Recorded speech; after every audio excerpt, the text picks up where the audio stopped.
নমস্কার। দূরদর্শন কেন্দ্র আগরতলা আয়োজিত দিনগুলি অনুষ্ঠানে আমি আপনাদের সকলকে স্বাগত জানাই। আপনারা জানেন যে এই অনুষ্ঠানে আমরা মূলত রাজ্যের কৃতি গুণীজনদের সঙ্গে সরাসরি কথা বলি, জানার চেষ্টা করি তাদের সুবর্ণ অতীতকে, তাদের কাজকর্ম সৃজনশীলতাকে এবং তুলে ধরার চেষ্টা করি তাদের ভবিষ্যৎ আগামী কর্মপরিকল্পনাকে। এই নিয়ে দিনগুলি অনুষ্ঠান আমাদের। তো আজকে আমরা চলে এসেছি রাজ্যের আরেকজন কৃতি চলচ্চিত্র ব্যক্তিত্ব হিসাবে পরিচিত আমাদের সকলের প্রিয় দেবাশিস সাহার ঠিক বৈঠকখানায়। আজ দেবাশিসদার সঙ্গে আমরা কথা বলবো তার সুবর্ণ অতীতের আলোকিত দিনগুলো, আর চেষ্টা করব সেই কাজ করতে গিয়ে যে সমস্ত প্রতিবন্ধকতা, সমস্যা বা নতুন নতুন চিন্তাভাবনা এসেছে সেইগুলো নিয়ে। নমস্কার, স্বাগত জানাই দিনগুলি এই অনুষ্ঠানে। নমস্কার, আমিও আপ্লুত যে তোমাকে অনেক দিন পরে পেলাম, পাশাপাশি যে রাজ্যের জনগণ তথা অনেকের সঙ্গে দূরদর্শনের মাধ্যমে আমি যে কিছু কথা বলতে পারবো। তো এই যে মাধ্যমে যে আমার কিছু বলার যে একটা সুযোগ হলো, তার জন্য আমি ধন্যবাদ জানাচ্ছি, কৃতজ্ঞতা জানাচ্ছি সবাইকে। তোমার সঙ্গে আমার দীর্ঘদিন অনেক দিন আগেরই পরিচয়। ধরো সেই 1980-র পরবর্তী সময় 84-85 সাল, যদি আমি সম্ভবত ভুল না করি। ঠিকই আছে। সেই সময়কালকে আমি তোমাকে দেখেছি যে তোমরা আগরতলা শহরের যে গুটি কয়েক দু তিনজন এই ভিডিও ক্যামেরা কাঁধে নিয়ে শহরের বিভিন্ন অনুষ্ঠানে যেতে। তো এই যে বলা চলে তখন থেকেই তোমাদের শুরু, যে এই যে 1980-র পরবর্তী সময়কালে তোমরা যখন কাঁধে এই ভিডিও ক্যামেরা নিয়ে, মানে তৎকালীন সময়ে সেটা আধুনিক মানের ছিল নিশ্চয়ই বই কি, কিন্তু সেই সময়ের যে অনুভূতি, সেই সময়ে যে তোমাদের যে কাজের চিন্তা চেতনা, সেগুলি আমাদের যদি একটু শোনাও। ওই সময়টা যে এখনকার সময়ের সঙ্গে সেই সময় তফাৎটা অনেক অনেক। তখন আমরা যখন কাজ করেছিলাম তখন এটাকে ভিএইচএস ফরম্যাট বলা হতো। তো সেখানে আমাদের হঠাৎ করে কেন একটা ক্যামেরা নিয়ে নেমে পড়লাম। আমাদের তো প্রফেশন অনেক, আমি কমার্স নিয়ে পড়েছিলাম সেখানে। আমি বুজং ইয়েতে, পরবর্তী সময়ে আমি ওয়েস্ট বেঙ্গলে যাই বাবার সঙ্গে। বাবা ব্যাংকে চাকরি করতেন। পরবর্তী সময় আবার তেলিয়ামুড়া হয়ে আগরতলায় আসি। এই হচ্ছে একটা আমার ইয়েটা এডুকেশনাল। আমি বিকম পাস করি 1979 এরকম। আমি কিছু সন তারিখ ভুল হতে পারে, ইদানিং আমার একটু এগুলো হচ্ছে। তো আমার কাছে মনে হয়েছিল যে একটা যে মানুষ প্রফেশনটাকে চুজ করে, কেন তুমি অ্যাকাউন্টেন্ট হতে পারতে, তুমি ব্যবসা করতে পারতে, তুমি যে কোনো তোমার রিলেটেড কাজ করতে, যেহেতু তুমি কমার্স ব্যাকগ্রাউন্ড তোমার ছিল। তো সেখানে হঠাৎ করে তুমি ক্যামেরা কাঁধে নিয়ে তুমি ময়দানে তুমি প্রফেশনালি আমি এটাকে চুজ করেছি। কিন্তু সেই সময়কালে যে আমি ফিল্মের ইয়েতেই কাজ করব। তো সেখানে আমার কাছে মনে হয়েছিল দীপঙ্কর সাহা এর জন্য দায়ী, মানে আমার অগ্রজ বড় ভাই দীপঙ্কর সাহা রাজ্যের স্বনামধন্য কবি, অন্য ধরনের তাছাড়া আমরা দীপঙ্করদাকে চিনি চলচ্চিত্রে। হ্যাঁ, মূলত কবি হলেও ওনার চলচ্চিত্রের প্রতি টান ছিল। উনি প্রত্যেক বছর যেত, ইন্টারন্যাশনাল ফিল্ম ফেস্টিভ্যালগুলিতে যেত ত্রিপুরা দর্পণের হয়ে। মূলত একবার হয়তো সন্দনের জন্য হয়ে গিয়েছিল, বা বাকি সবসময় ত্রিপুরা দর্পণের চলচ্চিত্র বিশেষজ্ঞ হিসাবে, প্রেস কভারেজ হিসাবে উনি দেশের বিভিন্ন প্রান্তে যে ইন্টারন্যাশনাল ফিল্ম ফেস্টিভ্যালগুলি হতো সেখানে যেত। তো স্বাভাবিকভাবে আসার পরে আমরা দেখতাম যে প্রচুর পরিমাণ ম্যাগাজিন, লিটারেচার, অন্য ধরনের, মানে তৎপ্রসঙ্গে একটা কথা বলে রাখি, আমি ছোটোবেলা থেকে ভীষণ সিনেমা পাগল ছিলাম। আচ্ছা আচ্ছা। তোমার হয়তো তখন তো আর এন্টারটেনমেন্ট মুঠোফোন বা ইয়েতে না, ঠিক আছে, সিনেমা দূরদর্শনও না। টিভি, মুঠোফোন এগুলি কিছুই? তখনও সিনেমার একমাত্র মাধ্যম যে তুমি করবে। তো আমরা দেখতাম প্রচুর সিনেমা, হলিউড বলো, হিন্দি বলো, বাংলা বলো, যা খুশি পেলাম আমরা সিনেমা দেখতাম। 50 পয়সা দিয়ে টিকিট করে তুমি হয়তো জানো, হলে গিয়ে সিনেমা দেখা, ফ্রন্ট স্টলে বসে, কারণ এত পয়সার ছিল না। তো ওই দেখে দেখে একটা আমার ধারণা ছিল সিনেমা মানেই তো মনোরঞ্জন, সিনেমা মানেই তো তোমার কমার্শিয়াল একটা ভেঞ্চার। না, এই প্রসঙ্গে বলছি যেটা, সেখানে দীপঙ্কর সাহা যখন এই বইগুলি আনলো, তখন আমার একটা এর বাইরে যে অন্য একটা জগৎ আছে, অন্য একটা সিনেমা আছে, অন্য সিনেমা যে একটা অত্যন্ত শক্তিশালী মাধ্যম, তোমার প্রত্যেকটা মানুষেরই কিছু বলার জন্য, কেউ ছবি আঁকে, কেউ কেউ কবিতা লেখে, কেউ গান করে, প্রত্যেকটা মানুষেরই একটা বলার জন্য তোমার মাধ্যম দরকার হয়, ঠিক আছে না? যে মাটি কাটে তারও একটা মাধ্যম থাকে, যে রিক্সা চালায়, যে যে পেশায় আছে, তা কিছু একটা বলে। তো আমার কাছে মনে হয়েছিল যে সিনেমাটা তো একটা অদ্ভুত, মানে তখন তো তোমরা ভিডিওগ্রাফি করতে। না, ভিডিওগ্রাফি তো সিনেমার, আমি বলছি তোমাকে ভিডিওগ্রাফির কথাটা বলছি, সিনেমা যে অন্যরকম হতে পারে সেই কনসেপ্টটা মাথার মধ্যে ঢুকে গেল। ঠিক, নানা রকম বইপত্র পড়ে, পড়ে, হ্যানা ত্যানা পড়ে, এবং ইস্কাস রাশিয়ান যে হরিহর বইপত্রগুলি, হ্যাঁ, বইপত্র একটাই ছিল। আর আমরা প্রত্যেক সপ্তাহে আমরা যে সেনা ভট্টাচার্যী, মানিক চক্রবর্তী, সুভাষিসও পরবর্তী সময় এসেছে, সুভাষিস তলাপাত্র, আমরা সিনেমা দেখতাম এই ইস্কাসে, রাশিয়ান ছবি আসতো। আচ্ছা। তো সেখানে আমি প্রথম দেখি যে ব্যাটেলশিপ পোটেমকিন, যেটাকে সিনেমার ব্যাকরণের প্রথম বলা হয়। যেমন বাংলায় তুমি ঈশ্বরচন্দ্র, হ্যাঁ, না পড়লে তুমি বাংলা লিখতে পারবে না, বর্ণ পরিচয় না জানলে। তেমনি সিনেমার ব্যাকরণের প্রথম এটা যদি বলা হয়, সেটা হচ্ছে তোমার ব্যাটেলশিপ পোটেমকিন, যেখানে মন্তাজ বলো, যে সিনেমাকে একটা আমি এখানে বসে আছি, একটা চায়ের কাপ, তিনটে মিলে একটা মানে গিয়ে দাঁড়ায়, ঠিক আছে? আমি বসে আছি, একটা ছুরি, আচ্ছা, সেটার একটা মানে গিয়ে দাঁড়ায়, যে যেরকম মানে করে, বাট মেকার সেরকমভাবে চিন্তা ভাবনা করে। তো সেখানে সিনেমা যখন দেখলাম যে অন্যরকম, তখন আমি চুজ করলাম যে ওকে, দেন মানে আমি প্রফেশন হিসাবে একদম সিনেমাটাকে বাছাই করব। তখন ভিডিও VHS মাত্র ঢুকছে।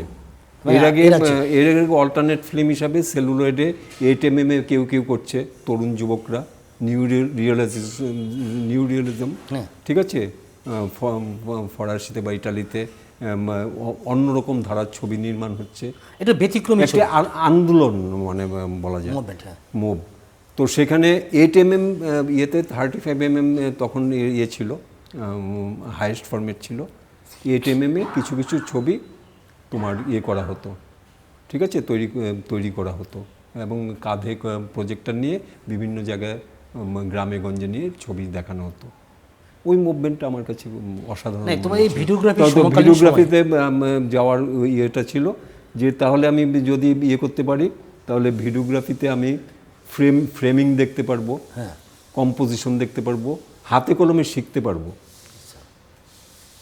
ঠিক আছে। পাশাপাশি প্রফেশনালি কাজ করলে পরে আমি টাকা পয়সাও কিছু পাবো। ওইভাবে শুরু, এবং এটা আমি কন্টিনিউ করি 3-4-5 বছর। ওই সময়, সেই সময় তোমার সঙ্গে কারা ছিল? সে সময় তোমার সরকারি বেসরকারি উভয় লেভেলে আমি কাজ করেছি। বিভিন্ন ভিডিওগ্রাফিতে, বিভিন্ন সামাজিক অনুষ্ঠান, যা খুশি আমি কাজ করেছি। আমরা 18 ঘন্টা 20 ঘন্টাও কাজ করেছি।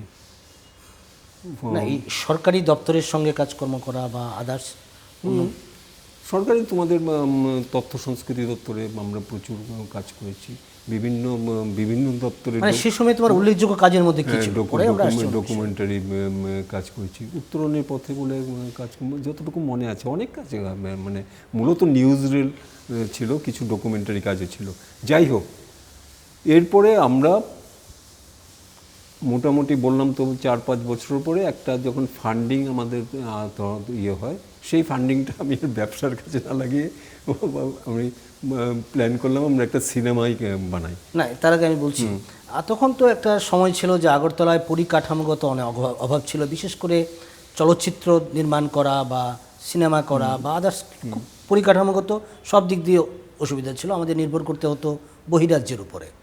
সেই সময়ে যে তোমরা ঝুঁকিটা নিলে যে কিছু একটা করব, একটু ব্যতিক্রমী চিন্তাভাবনার ছবি করব, যে হলে বা কমার্শিয়াল যে ধরনের ছবি হয়, সেই সময়কালে তোমরা ভারতবর্ষ বা পৃথিবীর যারা বিখ্যাত চলচ্চিত্রকার রয়েছেন তাদের কার থেকে বেশি অনুপ্রাণিত বা প্রভাব তুমি অন্তত লক্ষ্য করতে পেরেছ তোমার এই কাজকর্মে বা তোমার ওই সময় তো এক ঝাঁক যদি ভারতীয় ছবি মানে বলো ইমলাজ গুণের ছবি আমাকে প্রভাবিত করেছে। বললামই তো প্রথমে আইজেনস্টাইনের ছবি আমি ইয়ে করেছে, অরবিন্দনের ছবি, মূলত সাউথ ইন্ডিয়াতে অসাধারণ একটা মুভমেন্ট তৈরি হয়েছিল। আমাদের পশ্চিমবঙ্গেরও ছবি ইয়েতে যে সত্যজিৎ তো জানো, সত্যজিৎ রায়, মৃণাল সেন, ঋত্বিক ঘটক। প্রসঙ্গত বলে রাখি, আমরা সবাই এই যে গ্রুপটা ছিলাম মূলত আমরা ঋত্বিক ঘটকেরই শিষ্য। হ্যাঁ, কারণ মানে গুরুইজম যদি বলা হয় একদম পরিষ্কার, মানে ঋত্বিকের বলার ধরন অনেক ডাইরেক্ট, মানে ঘুরিয়ে ফিরিয়ে বললাম, এই করলাম, হয়তো ফিনিশড প্রোডাক্ট হতো না, অনেক টেকনিক্যালি ছিল, প্রবলেম ছিল, কিন্তু মানে বক্তব্যের দিক থেকে উনি অনেক অনেক সোজাসুজিভাবে কথা বলার, চিত্রগ্রহণের দিক থেকে, মানে ছবির ইয়েতে যে তুমি যেটা বলে ফ্রেমের দিক থেকে কীরকম মনে হতো ওনার ছবি, বিশেষ করে উনি তো খুব বড় ছবি, মানে বড় ফ্রেমে ছবি করার আমরা দেখেছি যেটুকু, অনেক হ্যাঁ ফ্রেম নিয়ে বা এসব নিয়ে তো কোনো, কিন্তু এটা করার জন্য যে টেকনিক্যালি ইয়েগুলি দরকার ছিল, মানে ম্যান পাওয়ার বা ফিনান্স, সেগুলো তো ওনার ফ্লস ছিল, কারণ উনি যে ধরনের কাজ করবেন সেখানে ফিনান্স একটা আসবেই না। আচ্ছা, তো এগুলি কম্প্রোমাইজ করতে হয়েছিল না। আমার যে জিনিসটা আমি 4 দিন লাগিয়ে কাজ করতে পারবো, সেটাকে যদি আমি 4 ঘন্টা কাজ করতে যাই আমাকে কম্প্রোমাইজ করতেই হয়, মানে কিন্তু বক্তব্যটা যদি আমি সঠিক রাখি অনেক বেশি হন্টিং মনে হয় আমার কাছে, তাই আমাদের কাছে তাই মনে হয়েছিল। মানে যদি বলো যে প্রভাব, তাদের মধ্যে তোমার ঋত্বিক ঘটক তোমাকে গুরু হিসাবে তুমি স্বীকার করতে অবশ্যই ওনার জীবন, তারপরে শ্যাম বেনেগালের যে বিভিন্ন ছবি, শ্যাম বেনেগল ছিল, অনেক ছিল, গৌতম ঘোষ ছিল পরবর্তী সময়ে। তখন তো এক ঝাঁক একটা মুভমেন্ট তৈরি হয়ে গেছিল, যে মুভমেন্টটা পরবর্তী সময়ে আস্তে আস্তে ম্রিয়মান হতে হতে তখন দূরদর্শন ঢুকেছে, ঠিক আছে, পাশাপাশি তোমার অন্যান্য চ্যানেলগুলি আস্তে আস্তে ঢুকছে, মুক্ত বাণিজ্য, সব কিছু মিলেই ধীরে ধীরে সেই সময়কালে মানুষের যে ছবি দেখার প্রবণতা, তুমি সেটাকে কীরকমভাবে ব্যাখ্যা করবে? ছবি দেখার প্রবণতা তো প্রথমে দীর্ঘদিন ধরেই তোমার সিনেমা হলে গিয়ে ছবি দেখার একটা ব্যাপার, আর এমনিতে ঘরে আগরতলা শহরে সিনেমা হল ছিল, রাজ্যের প্রায় বিভিন্ন জায়গাতেই তো সিনেমা হল ছিল, প্রত্যেকটা ইয়ে ছিল, মানে সেখানে তুমি একসাথে সিনেমা দেখা, একসাথে একটা জিনিস কি বলে এটার সঙ্গে কমিউনিকেট করা, হ্যাঁ, পাশাপাশি তুমি একা একা কমিউনিকেট করার মধ্যে একটু তফাৎ হয়ে যায়। তো সিনেমা তো দেখতো, তবে অন্য ধারার ছবি তো সেখানে একটু না। তোমরা যখন থেকে শুরু করলে আগরতলা বা এই রাজ্যে তোমার সিনেমা করার বা বিকল্প একটা ছবি করার ভাবনা চিন্তা, তার আগেও তো আগরতলায় শ্রদ্ধেয় রবীন সেনগুপ্ত মহোদয়, উনি ঠিক রবীন সেনগুপ্ত মহোদয়, উনিও তো ছবি করেছেন, তবে তার ছবিগুলি মানে কী ধরনের ছবি বা এই বিষয়ে তোমার কি অভিজ্ঞতা? রবীন্দা যে দেখো, আমরা এটা দুর্ভাগ্যজনক বলতে হয় যে রবীন্দ্র তৎকালীন সময়ে, আমি তো ভিএচএস থেকে শুরু করলাম, মানে ভিডিও লেভেল থেকে আমরা কাজটা শুরু করি, পরবর্তী ক্ষেত্রে সেলুলারে কাজ করি। কিন্তু রবীন সেন সেই সময় তোমার সেলুলয়েডের একটা নিজস্ব সেট আপ তৈরি করে নিয়েছিল বাড়িতে, 8mm এর কাজ। তুমি হয়তো জানো 16mm, 8mm, 35mm তখন মূলত এই হতো। উনি 8mm এর কাটিং, তারপর তোমার 16mm এর ছোটোখাটো কাটিং, তারপর এগুলো একটা হিউজ তোমার ছিল, স্টক ছিল ওনার কাছে, যা দিয়ে ত্রিপুরা রাজ্যের ইতিহাসটা আমরা পেতে পারি। মানে সেই সময়কালটাকে আমরা সেই সময়কালটা ধরেছিলেন উনি, ঠিক আছে। তো দুর্ভাগ্য আমরা এটা কোনো সংগ্রহশালা বা কারোর নজরে পড়েনি। আমি কি বলবো, এটা অনেক দপ্তরে, তথ্য সংস্কৃতি দপ্তরে অনেক ভালো ভালো ছবির প্রিন্ট ছিল। আপনার পঞ্চায়েত দপ্তরে আমরা প্রচুর ছবি দেখেছি, ভালো ভালো প্রিন্ট মানে ছিল। এগুলো অমূল্য। তখন তো এরকম যে রিলের যে ছবি, এগুলি তো ডকুমেন্টারি দপ্তরে লোক ছিল, মানে বিভিন্ন জায়গায় দপ্তরে লোকজন ছিল, ছিল। কিন্তু পরবর্তী সময় এগুলি আস্তে আস্তে এটা একটা ডিভিশনই ছিল, মানে ডিপার্টমেন্টই ছিল এগুলি দেখভাল করার জন্য। কিন্তু পরবর্তী সময়ে এটাতে আর নজর দেওয়া হয়নি, যে কারণে পরবর্তী সময় এগুলি আস্তে আস্তে নষ্ট হয়ে যায়, কিছু কিছু মিসপ্লেসড হয়, কিছু কিছু অন্যরা ব্যবহার করে, কিন্তু রবীন্দ্র পায়নি, কি বলে, টাইটেলে ওনার নাম আসে আমাদেরও। আমার আর সবচেয়ে দুর্ভাগ্য হচ্ছে যে টাইটেলে নাম আসা বা না আসা শিল্পী ভেবে করে না, মানে আমি মনে করি আর কি। একটা সময় হয়তো থাকে, হ্যাঁ আমার নাম আসবে, আমাকে 5টা লোক চিনবে, কিন্তু একটা বয়সের পরে তখন এগুলি অর্থহীন মনে হয়, ঠিক আছে কি না, কিছু যায় আসে না, কিন্তু আমি তো আমার কাজটা করলাম, এরকম আর কি। এবার আমরা নিশ্চয়ই আসবো যে তোমার রূপান্তর আমরা দেখেছি, সম্ভবত 1991 সালের ডিসেম্বর মাসে এটি মুক্তি লাভ করে আগরতলায়। হ্যাঁ, এটা 91-এ তোমার ডিসেম্বরে 31 ডিসেম্বর আমাদের করতে হয়, সেন্সর নিতে হয় এই কারণে, কারণ এটা ওই ডেটের নিলে পরে এটা ফেস্টিভ্যালে পাঠানো যায়, ন্যাশনাল ফিল্ম ফেস্টিভ্যাল অ্যাপ্লাই করা যায়। আগস্ট নাকি এটা ভুলে গেছি, যাই হোক ওই যে একটা ছিল, ডেডলাইন ছিল আমাদের, ঠিক আছে। যাই হোক 91-এ রূপান্তর সেন্সরশিপ পেয়েছিল। আচ্ছা, এটা ত্রিপুরা রাজ্যের প্রথম বাংলা কাহিনীচিত্র প্রথম। এটার সম্পূর্ণ তোমার শুধু প্রথম বাংলা কাহিনীচিত্র বলা না, অনেক বিষয় প্রথম। তোমার রূপান্তরই একমাত্র ছবি বলা যায়, এটা মানে কোনো ল্যাঙ্গুয়েজ বার না, ত্রিপুরা থেকে নির্মিত, কমার্শিয়ালি রিলিজ করেছিল। আচ্ছা, একদম মানে বাণিজ্যিকভাবে রূপসী হল সিনেমাতে বাণিজ্যিকভাবে যেভাবে কমার্শিয়াল ছবিগুলি রিলিজ হয়, আমরাও রিলিজ করেছিলাম।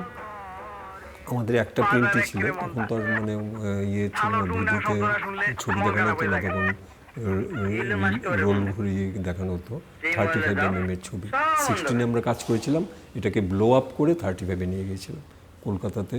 তখন সব কিছু, তার মধ্যে আমি যদি মিস করে যেতে পারি তো আমি বলে নিই, রূপান্তরে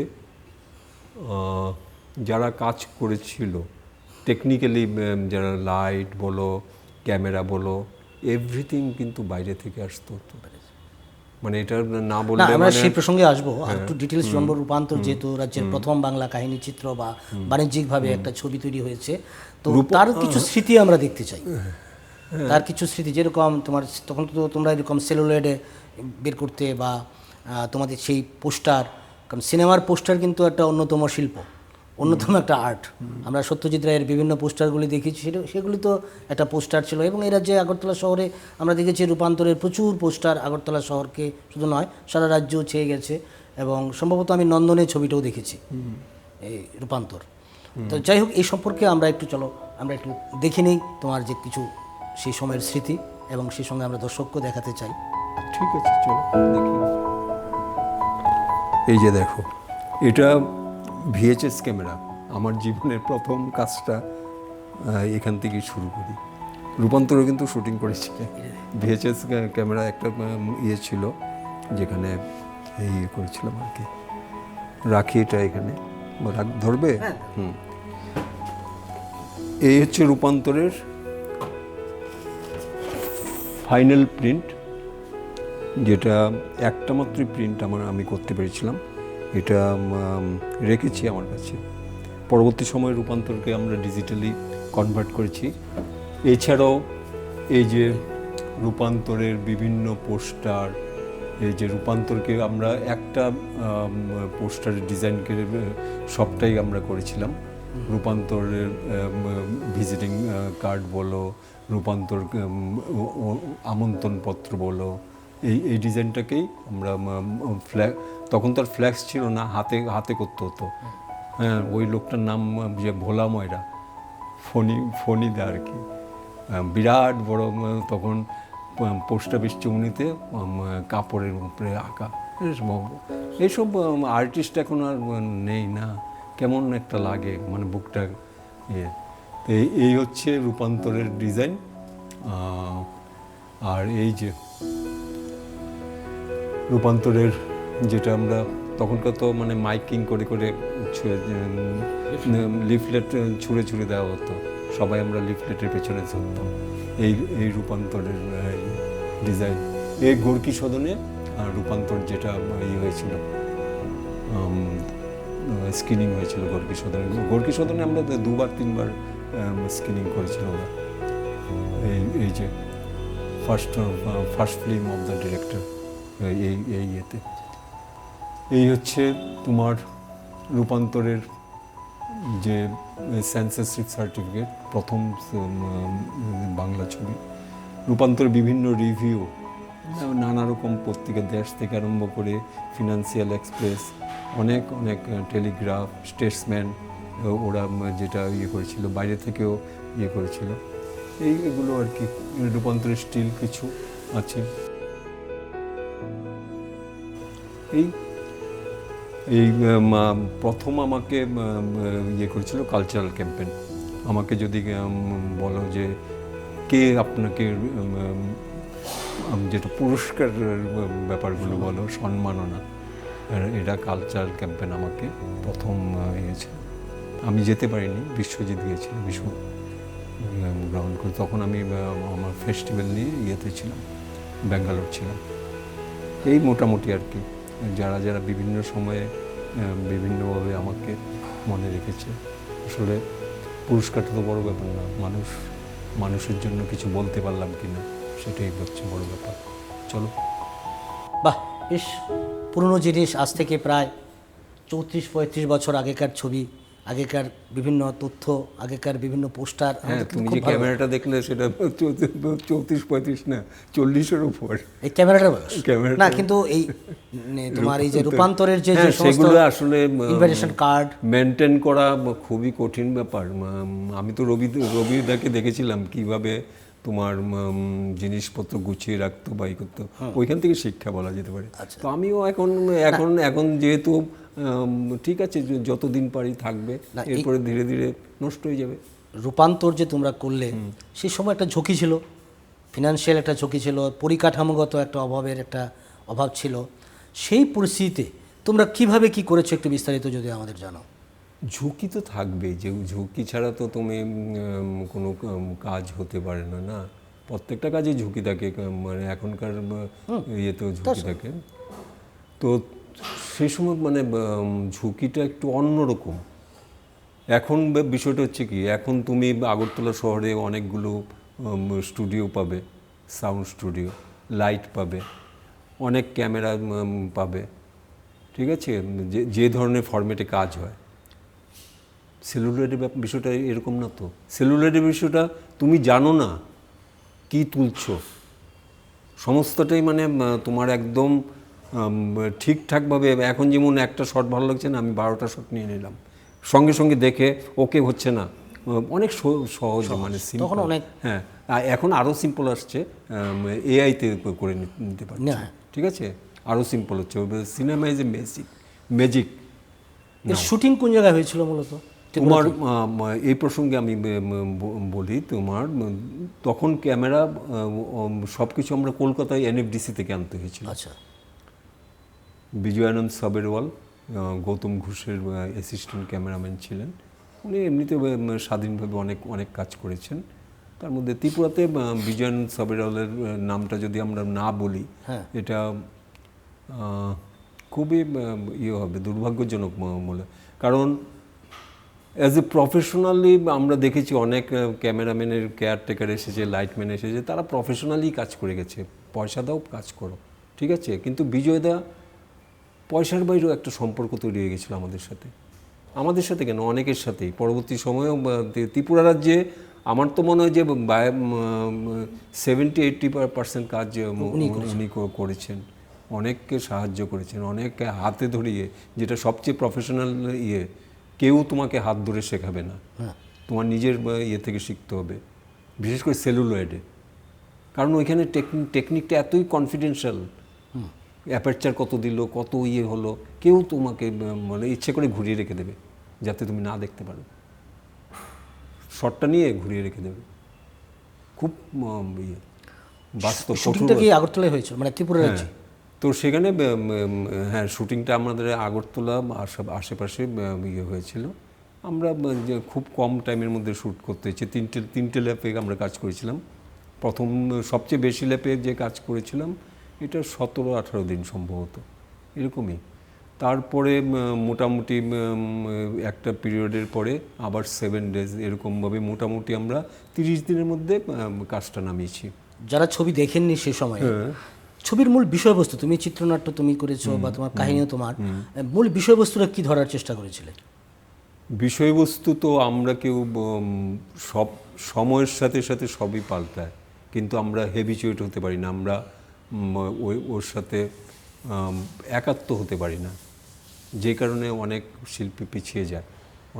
অনেকে যেমন এখন এআইয়ের ফলে অনেক ছাঁটাই হয়, অনেক আবার এটার সঙ্গে ইকুইপড হতে হয়। এটা তোমার সবসময়ই চলে, ঠিক আছে। এটাকেই মূলত ধরার, যে একজন শিল্পী, গাজন শিল্পী কালের প্রভাবে সে মিকি ডোনাল্ডের পোশাক পরতে বাধ্য হচ্ছে, কিন্তু সেখানেও সে আনন্দটা পাচ্ছে না, ঠিক আছে কি না, মানে ঠিক তার ভিতরের যে শিল্পী সত্তাটা এটা বারবার মানে রক্তপাত হচ্ছে বলা যায়, ঠিক আছে কি না। তো সেখানে এই বিষয়টাকে আসলে আমার কাছে ফিল্ম, অনেকে তোমার নভেল, একটা গল্প নিলাম, গল্প থেকে করলাম, যেটা অনেকেই করে জানো, অনেক বিখ্যাত লোকরাও করে। আর আমার কাছে মানে ফিল্ম মেকিংটা এরকম মনে হয়, একটা কনসেপ্ট থেকে, একটা শব্দ থেকে, একটা শব্দ বা একটা সেন্টেন্স থেকে বা একটা নিউজের হেডলাইন থেকে ছবিটা জন্ম নেয়। এরপর তুমি ওর সঙ্গে কথা বলো, একটা করো, ধীরে ধীরে তোমার স্ক্রিপ্টটা দাঁড়ায়। এইভাবেই আমার মনে হয়েছিল রূপান্তরটাকে। আমি অ্যাকচুয়ালি এমন ধরনের গাজন শিল্পীর সঙ্গে দুটো চারটে কথা বলেছিলাম ইন্টারভিউর মতো। ইন্টারভিউ মানে ক্যামেরাটা নিয়ে এমনি গল্প গাছে আর কি। তো তখন মনে হয়েছিল যে এরকম একটা ছবি হতে পারে, মানে যেখানে যে আমরা সবাই ভুক্তভোগী, সবাই, মানে এটাই। হ্যাঁ, বলো। কোন জায়গায় এটা প্রদর্শিত হয়েছিল, মানে ভারতবর্ষ, ত্রিপুরার বাইরেও? আমাদের প্রিন্ট তো ছিল একটা, আচ্ছা। তখনকার সময় প্রিন্ট মানে বের করা মানে একটা সাংঘাতিক ব্যাপার। কোথায় হয়েছিল প্রিন্ট?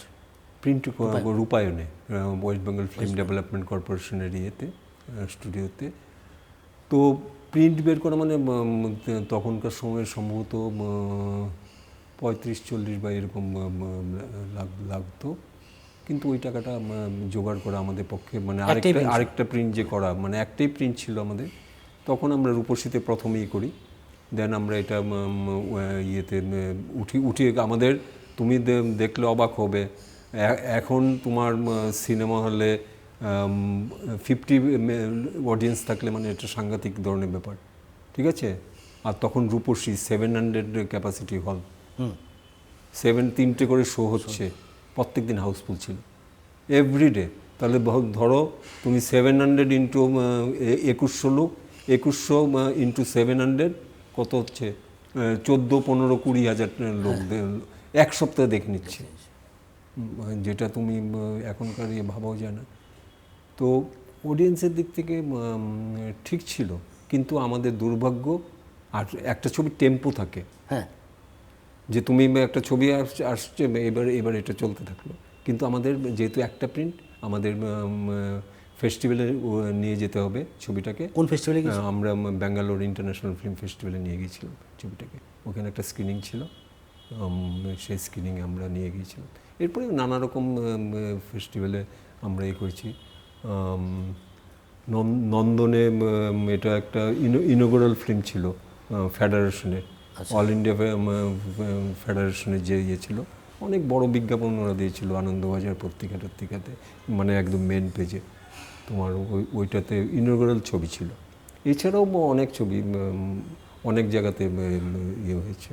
এটা তো দর্শক মহলের সাড়া পেলে, কিন্তু সাধারণ যারা সিনেমা সমালোচক বা যারা সিনেমা বিশেষজ্ঞ বলে আমরা বলি, তাদের কাছ থেকে কীরকম সাড়া সেই সময় পেয়েছিলেন? মিশ্র, একটা দুটো হয়তো মানে নেগেটিভ বাকি সব তো ভালো ভালো বড় কভারেজ দিয়েছিল দেশ পত্রিকায়। তো মানে আর সবচেয়ে খারাপ লাগে কি জানো তো, দেশ পত্রিকায় যখন এত বড় ছবি টবি দিয়ে বেরোলো, তখন আগরতলার শহরেরই এক বুদ্ধিজীবী সন্দিগ্ধ চিত্তে জিজ্ঞেস করছে কিভাবে হলো। না আমি এটা বলছি, লজিকটা বলছি। সেখানে কোনো বড় পেপার বাদ নেই যেটা কভারেজ হয়নি, এবং পজিটিভ কভারেজ খুবই ভালো। টেলিগ্রাফ বলো, স্টেটসম্যান বলো, রূপান্তরকে আমরা একটা মাইলস্টোন বলতে পারি। মানে খুব ভালো, আমরাও ভাবিনি যে এত ভালো কভারেজ হবে, মানে খুব ভালো। রূপান্তর ছাড়া আর কি কি ছবি তোমার হয়েছে? ফিনান্স তো 3.5 লাখ টাকার মতো তখনকার সময় আমরা খরচ করেছিলাম। দূরদর্শনের সঙ্গে আমাদের একটা রূপান্তরে একমাত্র ছবি বলা যায় এখনও অবধি আমার মনে হয় দূরদর্শন DD7-এ সবচেয়ে হাইয়েস্ট টাইম শো করেছে ওরা, 7-8 টাইমস কলকাতা দূরদর্শনে, DD বাংলা থেকে। ঠিক আছে, ওটা থেকে আমরা একটু বেঁচে যাই। মানে দূরদর্শন মানে যদি না দাঁড়াতো, মানে আমার একটু সেই সময় যারা করেছিলাম। হ্যাঁ বলো। এই ছবিটির সঙ্গে যারা যুক্ত ছিল, শিল্পী, কলাকুশলী, তাদের সম্পর্কে একটু না বললে? হ্যাঁ, শিশির দেব, রঞ্জিতা দে, আর পিনাকি দে মেন কাস্টিংয়ে ছিল। হীরালাল সেনগুপ্ত ছিল মিউজিক ডিরেক্টর। ঠিক আছে, রমেশ শীলের আমরা গান ব্যবহার করেছিলাম। জেনারেলি রমেশ শীল সম্পর্কে অনেকেই জানে না, রমেশ শীলেরও আমরা ফোকস ইয়েগুলো ব্যবহার করেছিলাম। ঠিক আছে, এটা এখানে হিসাবে কাজ করেছিল, অ্যাসিস্ট্যান্ট হিসাবে কাজ করেছিল বিশ্বজিৎ দাসের কথা না বললেই না হয়, কিশোর, সোনালি, ওরা কাজ করেছিল। আর পুরো টিম, হ্যাঁ পুরো টিম, আর এগুলো ছিল। আর সেট মানে যেটা দরকার বিভিন্ন সময় সেট বানাতে হয়েছে বা এই চলচ্চিত্রের স্বার্থে, সেগুলো তো আগরতলায় তখন সাউন্ড স্টুডিও ছিল কিনা? সাউন্ড স্টুডিও তো নিজেরা তৈরি করেছি।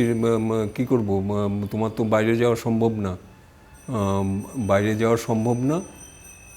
তোমার আমরা একটা ঘরকে বস্তা, তারপর তোমার এই প্যাকেটিং দিয়ে আমরা সাউন্ড প্রুফ করার চেষ্টা করেছি।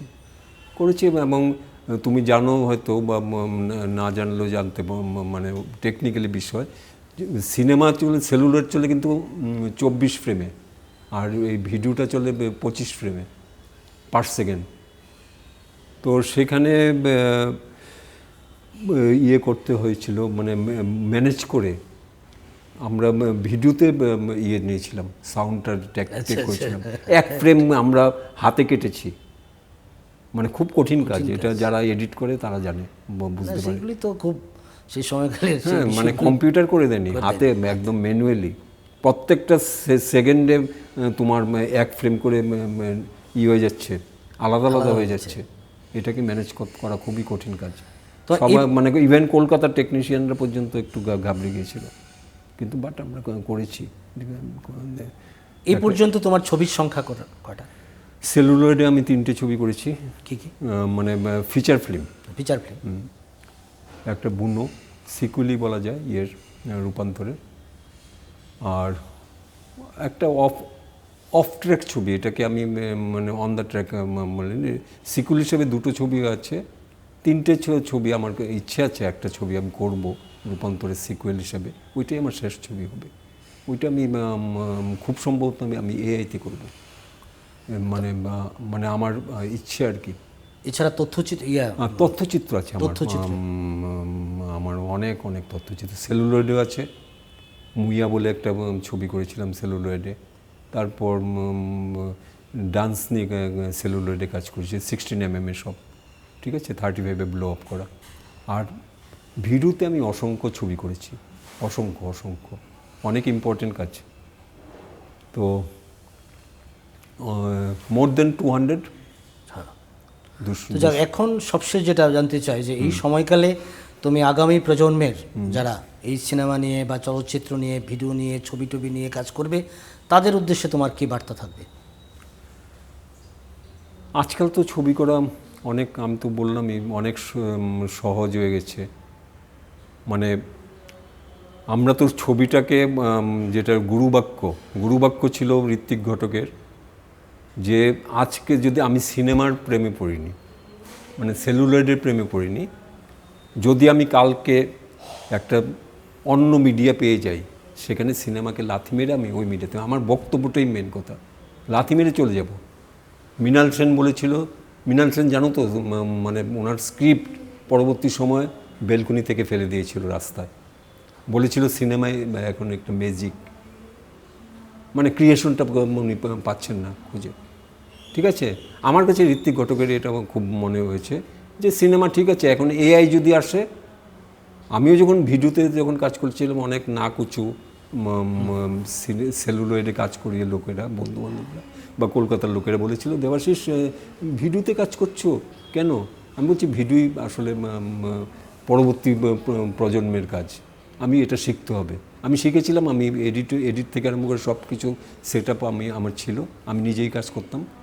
এখন যেহেতু ট্রান্সফর্মে এআই এসেছে, এআইটা আমি দেখে যেতে চাই, মানব জন্ম তো একবারই, ঠিক আছে না, সবটাই দেখে যেতে হবে। তো আমারও উদ্দেশ্য তো, কিন্তু তুমি বক্তব্যটা, আজকাল দেখি খুব ভালো ভালো ছবি হয়, চমকটা বেশি থাকে, বক্তব্যটার মধ্যে একটু কম্প্রোমাইজ হচ্ছে মনে হয়, ঠিক আছে না। তো সেখানে যা বলার আমি বলে দেব, ঠিক আছে না। আমার যখন কম বয়স ছিল, আমি এখন একটু হেজিটেট করি, কি বলবো না। আমি শেষে এটাই বলবো তরুণ প্রজন্মের উদ্দেশ্যে, যা বলবার সত্যিকারের কথা বলে দাও। ঠিক আছে, আমাদের আড্ডা তো আরও অনেক কথাই বাকি রইল, তো পরবর্তী সময় নিশ্চয়ই আরও কথা হবে।